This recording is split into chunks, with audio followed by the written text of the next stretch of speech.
One night stands are out and witness stands are in. That's in the music business and elsewhere, but especially in the music business.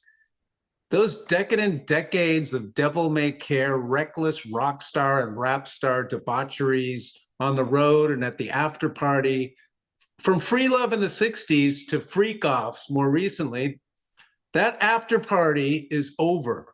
It's not to say every music celebrity partook in predatory and perverse partying. Certainly not. But whether they did or didn't, some are facing public accusations of rape, abuse, pedophilia, and other horrific allegations. And so the accused music stars are slapping back with defamation lawsuits designed to restore their reputations and silence their accusers' allegations. But the avowed victims, sometimes celebrities themselves, have a way to fight back, and it's called anti-slap. These are laws enacted in most US states now and more places abroad, and they're intended to protect free speech by defeating frivolous defamation lawsuits relatively quickly, but only if a judge decides that the lawsuit lacks merit. I'm Bill Hochberg, a music and media attorney, and I'm going to dive deep into all of this with my friends Kevin Vick of Jassy Vick Carolan in Los Angeles and San Francisco, and Miles Feldman of Feldman Littrell in Los Angeles, New York, Chicago, and other locations. We'll talk about Jay-Z, Drake, Marilyn Manson, Dr. Luke, and others who have been in the spotlight with their music industry defamation lawsuits. So let's get started. Kevin, can you kind of set the table here and tell us sort of about anti-slap and just what is it? What's it all about? What is anti-slap? Yeah, I'd be happy to. Well, SLAP, it's an acronym. What it stands for is Strategic Lawsuit Against Public Participation. And the California legislature, when they enacted California's anti-SLAP statute, they put it right there in the statute itself that their reason for enacting it was to check, quote, a disturbing increase in lawsuits brought primarily to chill the valid exercise of the constitutional right of freedom of speech and petition. And as courts have said, one of the key goals of the anti-SLAP statute, it's to eliminate meritless or retaliatory litigation at an early stage.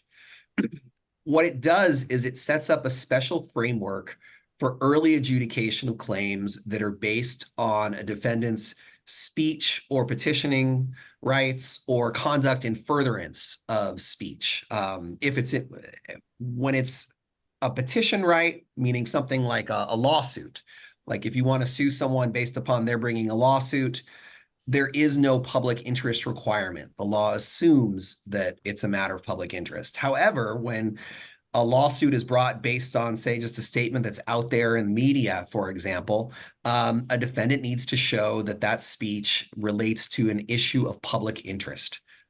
So that's the situation here in California. That's generally the scope of the anti-SLAP laws across the country. They, of course, vary from jurisdiction to jurisdiction. So if you're practicing, you want to be very careful to look at what your particular jurisdiction has. At this point, it's about 39 out of 50 states have some sort of anti-SLAP law. Right. I think South Dakota has it, but North Dakota doesn't. So South Dakota is a little more progressive there. And, but many other states are looking into it. The UK, as I understand it, doesn't have it, but there is a bill in their legislature about it, and the EU, I believe, has it. So it is around there. But it was a California, am I right? Is kind of a pioneer in it, more or less, or has? Yeah.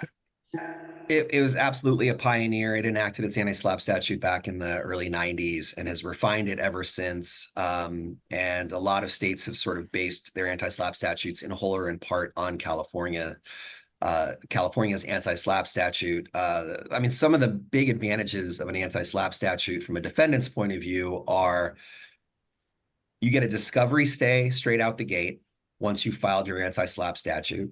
Now that can be set aside for good cause. You also get to file your motion seeking an early dismissal of the plaintiff's claims. And the standard that's used by courts, at least in state court, is roughly equivalent to a summary judgment type standard. So you get to go straight out the gate. Unlike a demur, you can support it with evidence to the extent you need that. It's a pretty powerful tool. Another key facet of the anti-SLAPP statute, at least in California, is you have an immediate right of appeal if your anti-SLAPP motion is denied. Miles, would you say it's a pretty scary proposition if you were facing down an anti-SLAPP case? Because don't you have to pay not only if you're a client, you have to pay your attorney's fees if you lose, and the other side's attorney's fees. So, is it sort of daunting in that way? Yeah, I wouldn't say it's scary or necessarily daunting. I would say it's part of the important legal landscape that we have. And in some ways, it can really benefit plaintiffs because it forces people to think about the entirety of the case right out of the gate, and also to have it challenged on the important issues that are going to be part of the case.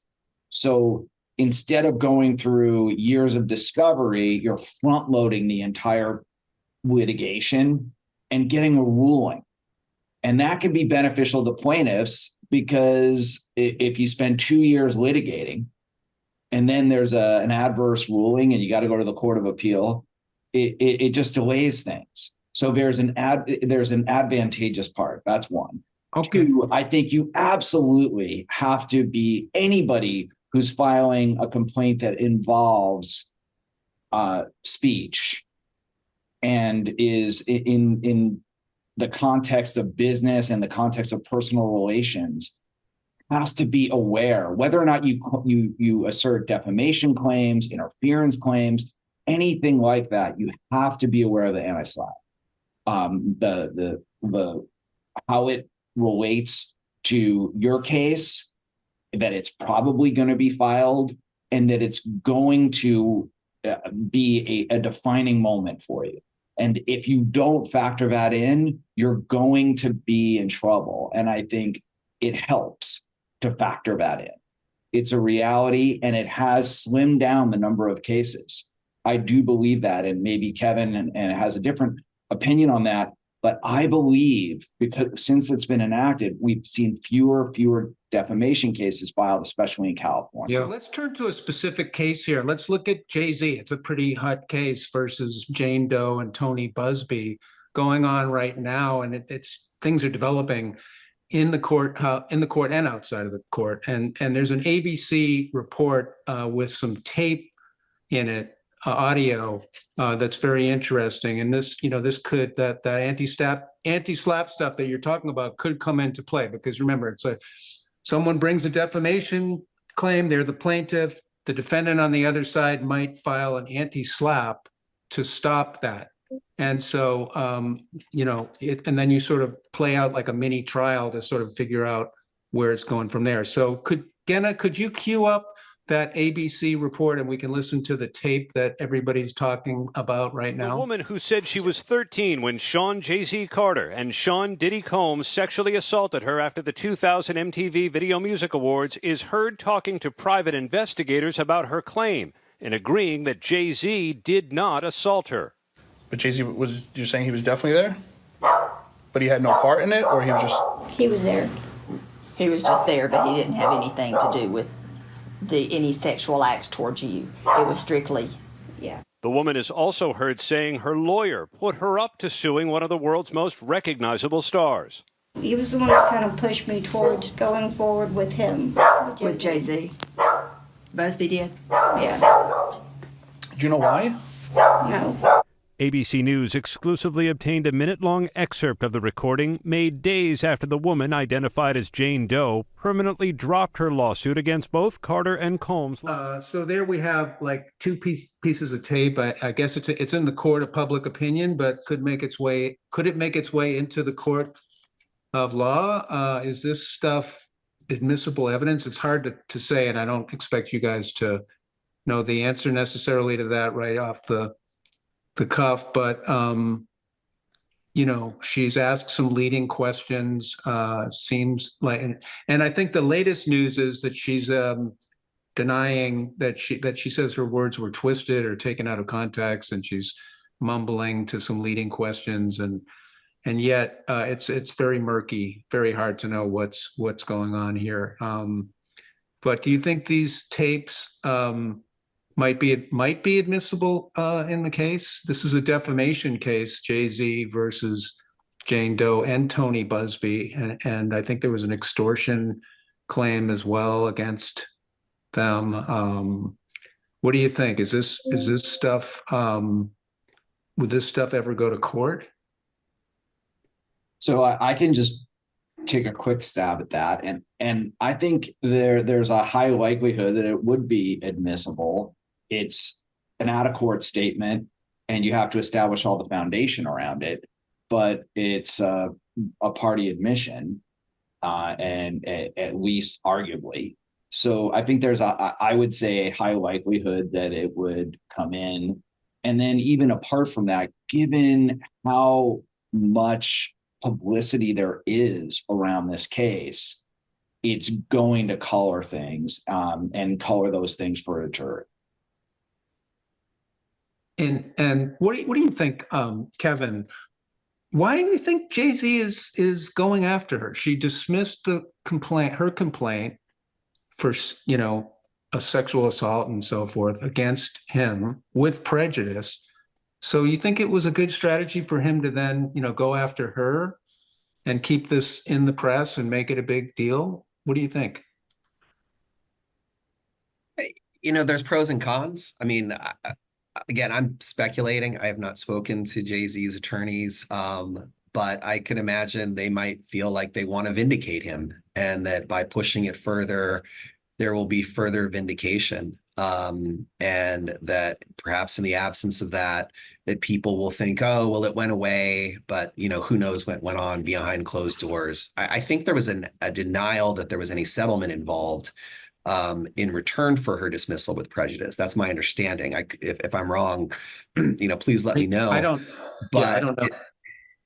No, I don't know that, but it may be that if he feels like he's truly innocent, he wants to really go the extra yard in terms of trying to prove it, because as Miles, I think, sort of hinted at previously, there's things that are done for court and there's things that are done for public opinion, and sometimes the line between the two is getting blurrier and blurrier as each day, I was going to say year goes on, but really it's almost like day. Yeah, we're seeing more and more of this. More and more and more. Yeah. I mean, in the past decades, in the 60s, 70s, 80s, 90s, it was all, and not to say that there wasn't crazy, horrendous, horrific sexual assault and whatever going on back then, but it didn't make it in, you didn't hear much about it, and the press didn't seem to be much exposing that sort of stuff. And so it went unreported and unpunished for the most part for decades until now. And, I think we're in that period now after Me Too and woke, and maybe we're past the peak of that, but there's still a different era now and that. But there's also the idea that people are going after money here, and there's a claim that, by Jay-Z that there was an extortion going on here. And maybe you can talk a little bit about, I think it was Rule 47 in California, and there are other laws as well about like where the line, if there was a conversation in that case or in any case, of, hey, we'll dismiss this, or we won't bring a case if you settle with us. We have the goods on you. Can you guys talk about I know you guys are working on a lot of cases, and obviously you're not going to talk about any of them, but just generally speaking, is there a line if you're an attorney and you call the other side's attorney and you say, well, we have this allegation and some proof, and if you want to settle, we can settle. Otherwise, we're going to go forward. Is there a line where that crosses from good faith negotiation into sort of something looking like extortion? So I'll just jump in first. And before I do on that question, I just really want to emphasize what Kevin was saying before, and this, we're in a new environment. And it's so important, and how Kevin framed it just now is really important for this entire conversation. Things are changing by the day, and how the what happens in a lawsuit and what happens in the media is collapsing. And that frames this next part about extortion, because every case on one level is about making somebody do what they don't want to do. So I'm going to threaten to sue you, and I want to do that because I don't want to get a settlement, or I want you to stop doing something, or I want you to publish a retraction, things like that. But the important thing is now the tools around these things are becoming sharper and much more important. And the issues around extortion are now critical because of how heightened everything is. And we've seen this in recent cases where there are charges of extortion on things where it would have just been a lawyer conversation before. And things are much more heated and much more out there. So the way I would look at it, to answer your question about a line, is that I wouldn't look at it like a bright single line. I would look at it like a gray, important danger zone. And it's one where you don't want to be in the danger zone ever. And you can effectively communicate things. Sorry, my light went out. You can effectively communicate things without getting in the danger zone. So, and what we know is that if you threaten to file a lawsuit, that is much more protected and you're not in the zone than if you're going to threaten to do other things like seek publicity. So if you threaten to seek publicity, or you threaten to go with an open statement, that is going to be problematic. And I treat everything, and I think, and I know everyone on this call, on this podcast does too, as if it were being recorded and as if it were going to be published, because that's important, because you don't know who's recording what. And especially in terms of today's technology, where we're having things over Zoom, where everything kind of lives forever, we have to be very careful not to get in the zone. So if you threaten a lawsuit, that's traditionally been protected, and I feel very comfortable about that. Maybe Kevin has a little bit different take on it. But if you threaten to go public, if you threaten to seek publicity, if you threaten to go to the IRS, if you threaten to do anything criminal, to report criminal activity, that is in the danger zone. And I don't think that is safe to do. And I wouldn't do it. I don't think it's ethical, and I don't think it's going to help your client. So I'll leave it there, and you guys can either disagree or maybe have a better approach. Yeah, I mean, look, demand letters are not extortion. Demand letters are what lawyers do. This gets a lot of action in the area of anti-SLAPP law in California. There's something called the Flatley exception to the anti-SLAPP statute, involving the Irish dancer, Lord of the Dance, Michael Flatley. And that was a case that was extremely egregious, what Flatley's opponent's attorney was doing, and the court ultimately carved out an exception to the anti-SLAPP statute where you cross the line over into, real, like, true extortion, but it's a really narrow exception. I mean, people try and invoke it all the time. The number of cases that have actually said, hey, yeah, this exception applies here, it's really only a handful, and it's usually some egregious circumstances. For example, yeah, if your dispute with the other party is involving money, and you're saying, well, you owe me money, you got to pay, or else we're going to be suing. And that's you're not gonna like getting sued. No one likes getting sued. But if you say, hey, you owe me money. Oh, and by the way, also, I'm going to drop a dime on you with the IRS, as Miles said, that could cross the line. You've got to have some sort of nexus between the underlying dispute and what it is that's going to happen. I think the publicity thing's a little bit more complicated, especially in this day and age. Like, publicity just happens, whether it's Law 360, a lot of us get probably every morning. That's TMZ has somebody at the courthouse apparently that's yeah. So like, it's just sort of ubiquitous now. I think people know that if there's going to be a lawsuit, and if someone's relatively famous, for example, there's going to be publicity. So that's just kind of part of the ball of wax these days, as we've been talking about, you know, as there's more, there's litigation, there's PR, and sometimes it's hard to tell, you know, where one starts and the other begins. So that's the thing I would say is people often get very excited about that Flatley exception, but if you actually dig down into the case law, you know, Flatley itself was very careful about saying that, you know, the opinion should not be read to imply that rude, aggressive, or even belligerent pre-litigation negotiations, whether verbal or written, that may include threats to file a lawsuit, report criminal behavior to authorities, or publicize allegations of wrongdoing necessarily constitute extortion. So again, it's a very high hurdle to meet. If you find yourself in a situation where you think you might be either you know, crossing that line, or maybe you think an opponent crossed that line, I would really recommend digging into the case law itself and getting a better look, because it really is an area where it can't really be decided at the high level. You've got to dig into the details. Great. Unless there's anything else to say there, Miles, I think we covered it. If we want to move on to Drake versus UMG now, shall we do that? Yeah, sure. Well, let's move on. Okay. I think those are great points. Your work deserves more than attention. It deserves protection. Rains is trusted by artists, producers, and creatives across the industry. With offices in Los Angeles, New York, Chicago, and beyond, we bring sharp legal thinking to litigation, business, real estate, and private client matters, protecting tomorrow and delivering today. We've got you. Rains.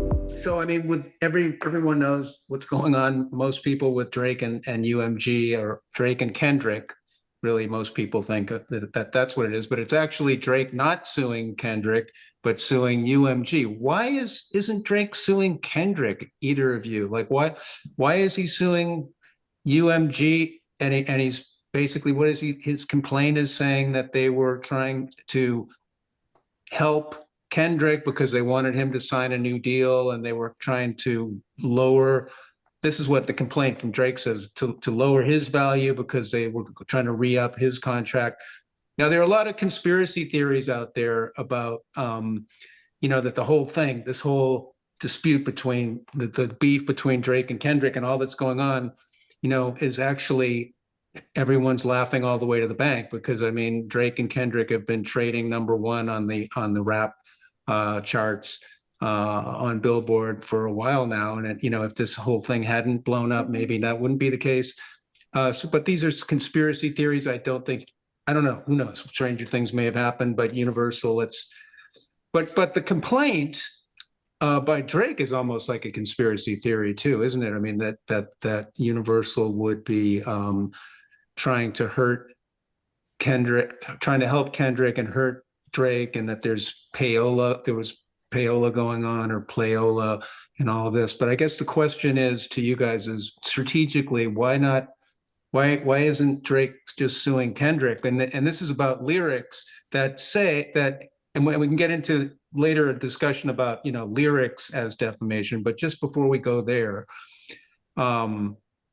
you know, why, if the lyrics are defamatory, assuming that they potentially are, saying that you're a pedophile, and we'll get into that later, but why set it up? Why tee it up as a complaint by Drake against UMG instead of including Kendrick as a defense? I'll start on that and just try to answer that specific question. I think that there are legal reasons, and I think that there are public facing reasons to do that. And they're both really important, and I think part of our new landscape. So legal reasons, it takes the part of the complaint, and not the whole of it, but part of the complaint really deals with the label's obligations to Drake. So UMG is Drake's label. And part of the bargain that was struck was that UMG would promote and support Drake. And so even if the allegations don't rise to the level of defamation, and they're just simply disparaging, or they're doing something that damages Drake as an artist. And UMG is promoting that and actively working against what Drake's professional goals are. There's something that just doesn't work out here. And the gravamen, or that's what lawyers say, but the core of it is the label not doing what they promised to do. And that's a better claim all around than when you're trying to say, well, something's defamatory or disparaging by an artist that in an area that's so protected by the First Amendment. So I'll leave it there, and maybe Kevin can weigh in on it if he has a different view, or on the other part of your question.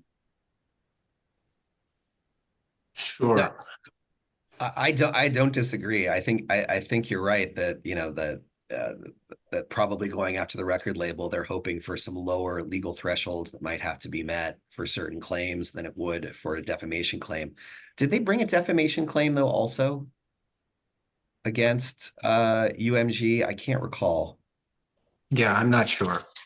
Yeah, I would have to look because I don't know either. But one thing that I think is so interesting about this case is, you know, it really goes to the question of if there is a defamation claim, or if, you know, people think about whether or not defamation could be brought in this context, is, you know, like a rap battle, that context, right? I mean, this is something that defamation law has existing jurisprudence that can potentially apply to. I mean, first of all, song lyrics, they're not just to your answer, according to CNN, yes, they sued Drake sues UMG for defamation, including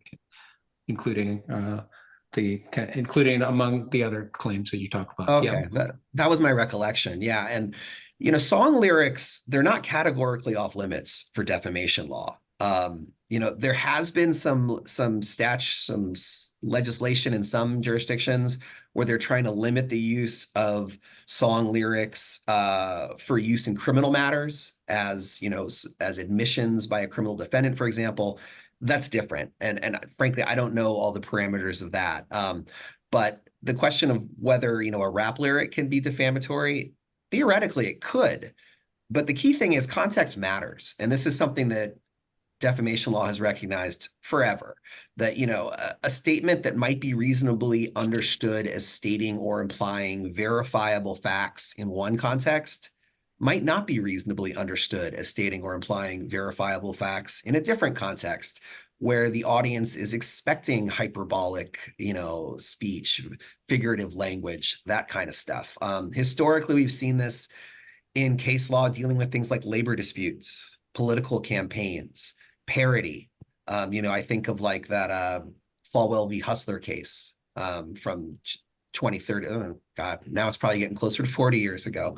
But you know, there have been these contexts where courts will say, "Oh, come on, you know, this isn't True, but then in terms of lyrics as well, rap lyrics in particular, you also have the criminal cases like with Young Thug in Atlanta. Yeah. Okay, where he's actually, they were trying to make out a case. They dismissed the case, but they were trying to make it out that rap lyrics, like for instance, I shot at his mommy, now he no longer mentions me. And then the prosecutors claimed they knew that it was the mother. There actually was an incident where the mother of a rival rapper who allegedly was a rival gang member, gang leader, that somebody shot in a drive-by and narrowly missed hitting his mother. So there was that, and there were some other things. So I think the rule on the criminal side there is that the lyrics have to be very specific as to facts in order for them. Otherwise, it's very, very well protected under First Amendment. You had another case in Brooklyn involving Grandmaster Jam from Run DMC. Do I have that name right? Jam Master Jay.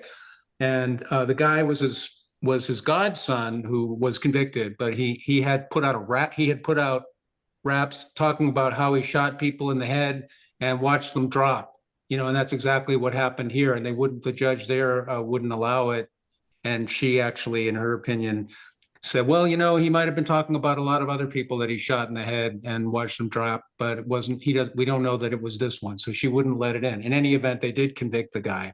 But the point being that the rap lyric in the criminal context has to be very specific. Is that true?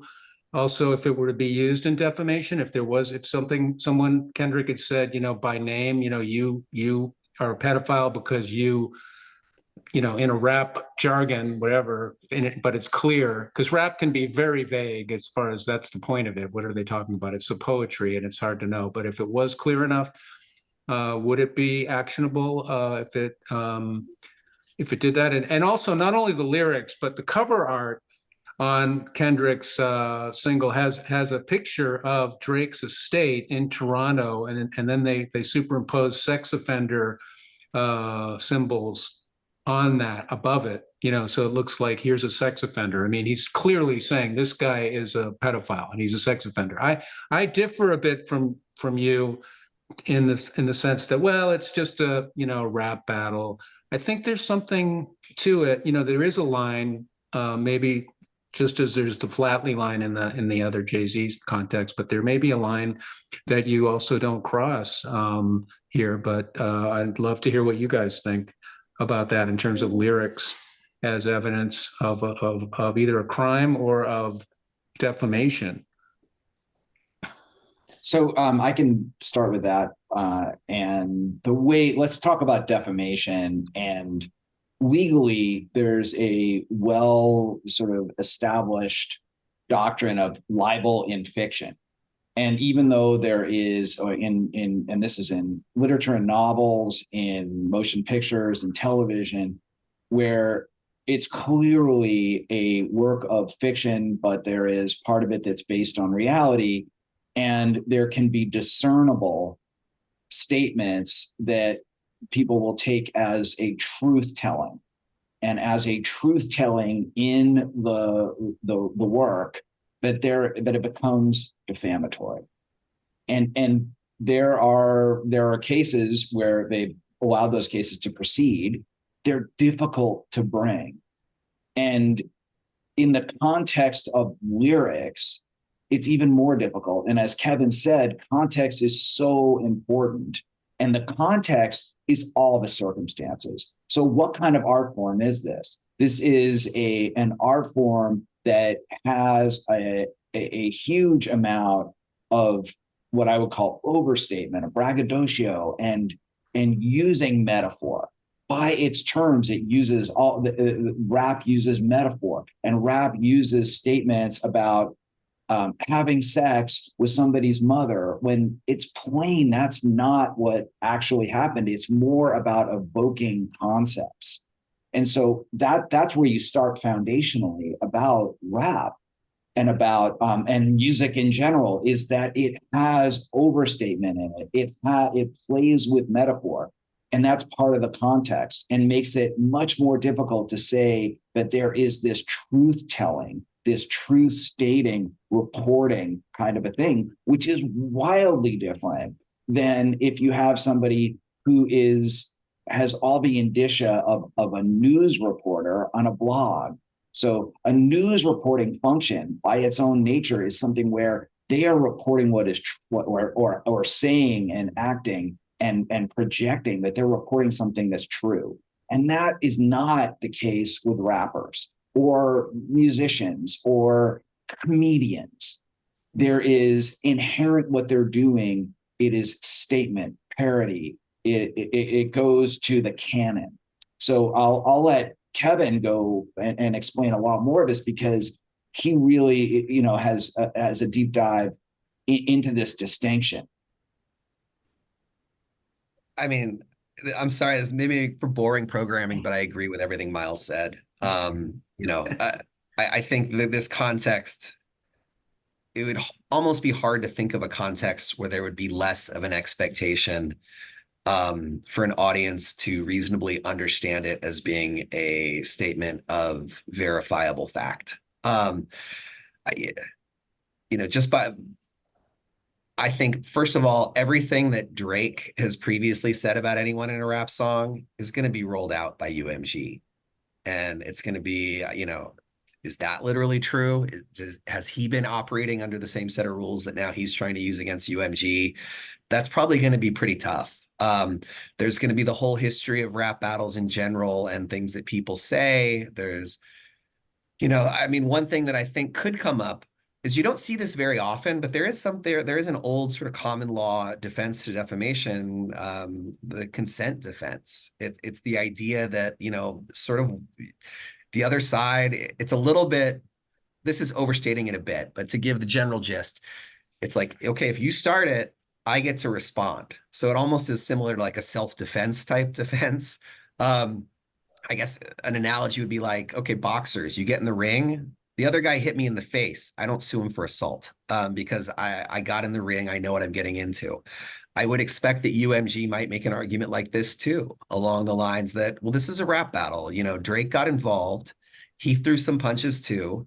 And guess what? Both of their record sales went up. And this is that's going to be something that's going to be overhanging it as well, is there's been rap battles in the past. I'm sure many of them were very sincere and the participants hated each other, but there's also been ones where people have said, well, isn't this kind of helping you both, keeping you in the headline?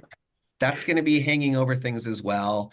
I mean, also, look, even if it were to, I mean, it's a question of law for the judge, whether or not this is, a verifiable statement of defamatory facts such that it could even potentially be defamation.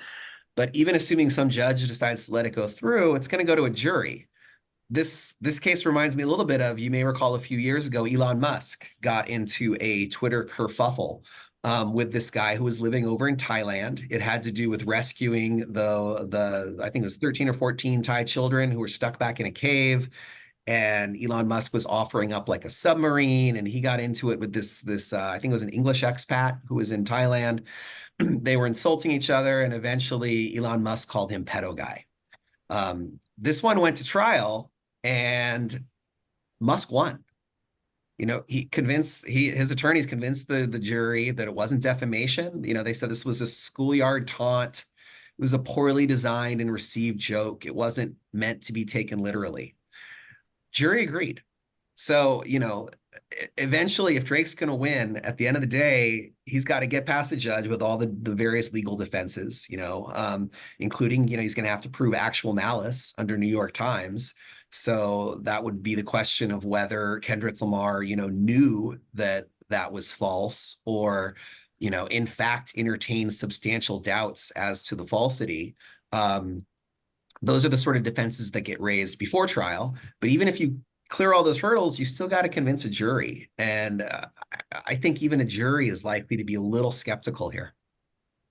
Yeah, another way of saying it, what Kevin just said is you're in the arena, and there's something that is in the legal doctrines that Kevin identified, and how a jury is going to look at this too. So he stepped in the arena, and that is a powerful part of the context here.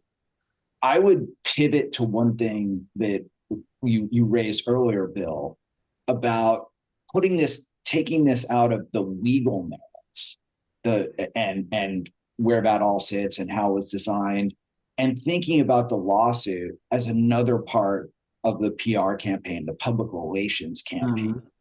Mm-hmm. And that's where you can see some power here, because Kendrick Lamar, if we're to look at who has sort of a bigger platform in the last 12 months, it's going to be Kendrick Lamar rather than Drake. Kendrick Lamar has been all over the place and has had the upper hand in defining this rap battle or whatever it is, and actually exploiting it in a more aggressive manner.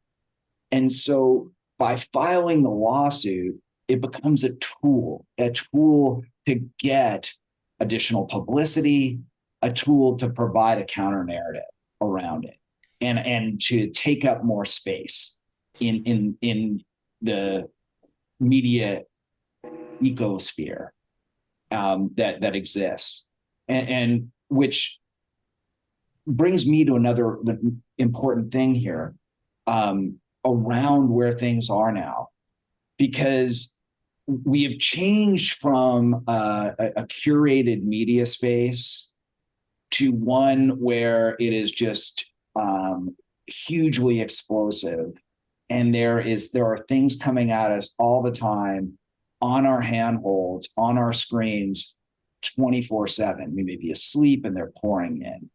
And so when we used to talk about free speech, there was a part of free speech was everybody needs to be free from censorship.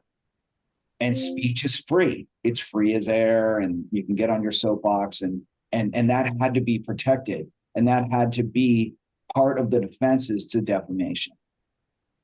Great. Now what we're seeing is in this environment, because everybody is bounded by their lifespan and bounded by their attention, that there's unlimited amounts of information coming at us.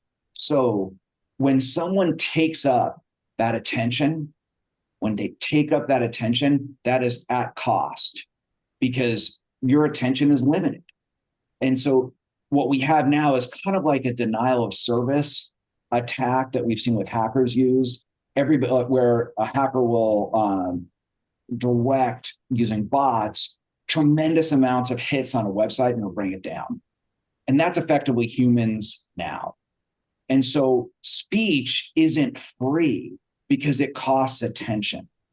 And people's attention is what is the primary thing that social media sites sell. They sell people's attention, they obtain it, and they sell it and repurpose it. And that's a big part of what's happening with these lawsuits, is that they can take up airspace, they can flood the zone, they can take up the media sphere that before was hyper curated by a couple networks, a couple important newspapers, and now is wide open and in a way democratized to all kinds of media that are coming at us, and that can come at us with a lot of volume. And I mean volume meaning a lot of different hits. So you have things that start on Twitter or now X, or you have things that start in social media, and then it all the way ramps up through the entire media ecosphere so that it becomes important.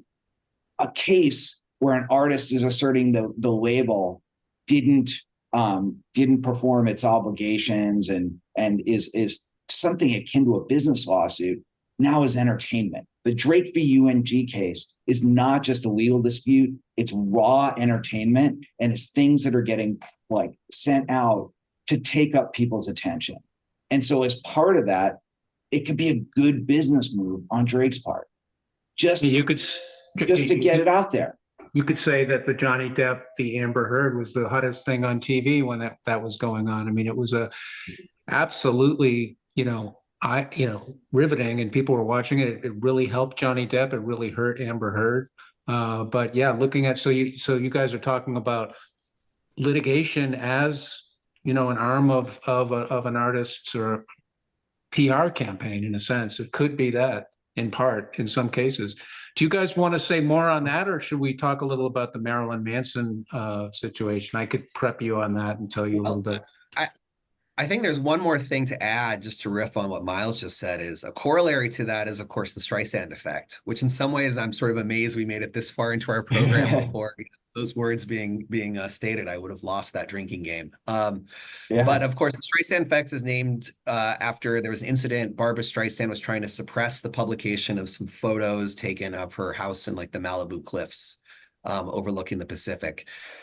And her legal actions then in turn garnered tons of attention. So all of a sudden, something that probably would have been here and gone in a day and no one would have paid much attention to, instead it got a lot more attention. So that's something that's always an issue, with these lawsuits, is that Streisand effect, in that it can draw more attention to it. And a related portion of that too, and why I think in the past, and I still think in the present, sometimes there's been reluctance to file certain types of lawsuits because what if the case gets into discovery? It's going to be really uncomfortable. I mean, this Drake UMG case, I've got to think that, Drake's sexual history, if the case proceeds far enough, is going to be a matter of discovery. Things can get put under seal or, for protective order, confidentiality. But then, media outlets may come in and want to unseal stuff. Or eventually, if something gets filed in support of a summary judgment motion, or something is going to be used as evidence at trial, there's going to be a different legal standard, and it's harder to keep stuff under seal. So that can be another deterrent, or at least consideration, for anyone out there who is, deciding, do I sue? Do I not sue? That's something to consider on one side of the scales. Absolutely. And such a huge part of this, and part of advising people on both sides, it's continual, is that how important the Streisand effect is. And I think what we're seeing now is not just the Streisand effect, but a reverse Streisand effect across all this, where there now may be a need to respond and the ability to respond. And in the case of people who have means and a platform, like Elon Musk, like Jay-Z, to lean into this more, and sort of taking the Streisand effect and amplifying it. That was, as lawyers practicing in this, like we all are, for decades, there was, I believe, there's been a shift from really being reticent to file things to now an openness to filing. It's got to be meritorious, and you have to do all the things that Kevin just talked about, understand how discovery is going to work, game it out, but much more of an interest in actually keeping things alive and out there. And it's almost that we have entered an age where no press is bad press, except no press. And this factors into things. So where and we're in a time where we're post Me Too, and it is much more chaotic and unsettled. And so in all of this, I think we're seeing things sort of shift a little bit. Well, I think the Marilyn Manson case is a good one to talk about, because it's not only the Streisand effect there, but like the Streisand effect on steroids there. What happened there was that Marilyn Manson, his former fiance, Evan Rachel Wood, had accused him of sexual and physical abuse. He then brings a defamation lawsuit. She files an anti-SLAPP. The judge rules in her favor on the anti-SLAPP, awards and says that he has to pay her legal, not only his lawyer, but her legal costs of $327,000. So Manson appeals it on advice of counsel. And during the appeal, other people come out of the woodwork, or before or after, I don't know, but a lot of other people came out of the woodwork. It became a really bad situation for Marilyn Manson, to the point where the LA County DA brought criminal charges, and that was going in the background. So finally, Manson wants to settle with Wood and try to keep this quiet, try to turn the heat down on this thing, right? So, but part of the settlement was, we'll dismiss the appeal, but let's make the settlement terms confidential. And they said, no way. Wood said, no way, we're not doing that. And so Wood's attorney was quoted saying, Manson filed a lawsuit against Miss Wood as a publicity stunt to try to undermine the credibility of his many accusers and revive his faltering career. But his attempt to silence and intimidate Miss Wood failed. So it backfired on him. He did end up settling it. And then recently, in January of this year, the LA County, the new DA, Nathan Hochman, dropped criminal charges against Manson, saying because of the statute of limitations, and also he didn't think that he could prove, or his prosecutors could prove, the rape charges beyond a reasonable doubt. So that's a situation where I think the Streisand effect goes really wrong. I mean, it gets amplified to the point where, maybe if he had just not brought that lawsuit, or not, sometimes not bringing a lawsuit is a good idea. Would you agree with that? You guys, sometimes just sort of letting things go, because you have that happening more and more. People are being accused of things, rightly or wrongly, of artist is on the road having one night stands and doing this and that, and then getting, on social media, oh, he raped or she raped me or whatever, and I'm pregnant now because of him, and all kinds of things. And sometimes the best thing I would say would be not to do anything. In some cases, it depends on the situation. Would you agree with that? Sometimes doing nothing versus bringing a lawsuit, depending on the context. I can start on that, and I would say absolutely. Part of understanding how to fight well is understanding when not to fight. And anybody who is advising people on filing litigation has to look at the totality of the circumstances. Again, that maybe is a big theme here, is really understanding not just the immediate circumstances, but things beyond it. And just because you can, and there's a probable cause to file a lawsuit, and there may even been a wrong, it doesn't end the discussion, because you have to look at who are you filing the lawsuit against? What's their platform? Do they have the ability to gain media attention and to roll this back at you? Do they have the ability to wage a long-term legal battle because they could outspend you? Do they have the ability to be able to withstand the pressure of litigation because that's part of their constitution?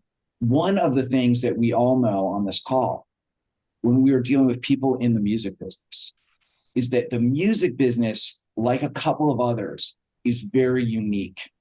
It's very unique in that the artists who are part of it, and also producers and even the entrepreneurs, are huge risk takers.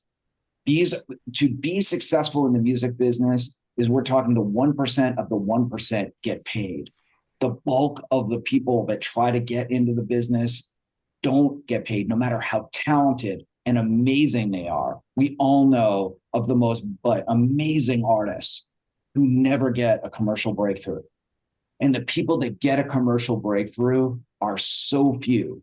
And these are people who have been told all their lives, like, this is super risky, and they were willing to do it. So in the music industry in particular, we have people who are willing to take risks and are willing to have asymmetrical fights. They're willing to maybe take a gamble that in other places they wouldn't. And there's also such a huge value to being notorious.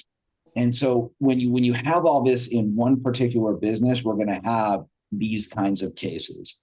And as you noted, Bill, and I'll cede the floor in a sec, but the music business has a history of a lot of abuse, and it's legitimately called out, and it's legitimately, and then there needs to be corrective action. This is from the beginning phases of the music industry, so much exploitation around so many different things. And when you take all of these factors, then we're going to have these kinds of cases. And they're important, I believe, these fights, when properly vetted, to have, so that we can move the business forward in the best possible and just way. Well, I think we could just squeeze in a talk about the Dr. Luke v. Kesha defamation suit, and I'll prime you guys for that, because that's a case where she filed a rape, sexual abuse claim against him, and on the very same day he filed a defamation claim against her. And it was complicated. There were different jurisdictions, whatnot, but part of his claim was all she was trying to do was get out of her contract with him, because her contract was a flow-through deal, which basically she wasn't signed directly to the label. She was signed to his production company, and she wanted to, and then he signed to the label. So she wanted to get out of that. So she was just doing all of this, according to him, to get out of her contract. So he brings defamation. He wins in 2020.